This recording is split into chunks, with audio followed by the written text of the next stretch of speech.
Same already ঢুকে গেছে, তো একটু পরিষ্কার করে দেওয়া ভালো।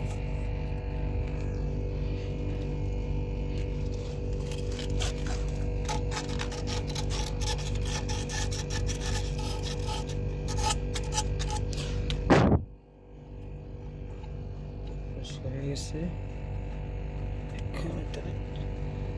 জায়গায় বসে বসে গেছে, বাকিটা ওয়েল্ডিং করলে একটু গরম হলে প্রেসার দিলে পুরোপুরি ঢুকে যাবে। ওকে,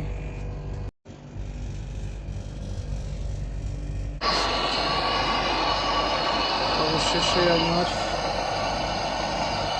দুটোটা ওয়েল্ডিং কমপ্লিট হয়ে গেছে, এটা কমপ্লিট হয়ে গেছে, এটা কমপ্লিট হয়ে গেছে।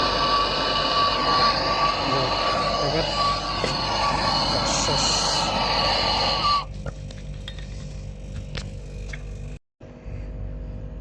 ফিটিং হওয়ার পর গ্যাস দেওয়ার সময় সাবান দিয়ে ভালো করে চেক করতে হবে যে কোনো লিক আছে কি না। কোনো লিক নাই, কোনো লিক নাই। Gas already pressure 100। ওকে, তার মানে কোনো লিক নাই।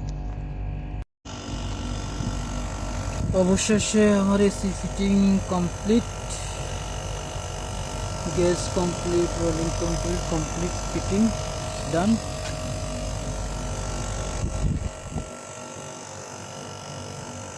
শুধু সামনের ফিটিংটা বাকি রয়েছে, অলমোস্ট শেষ আমার কাজ।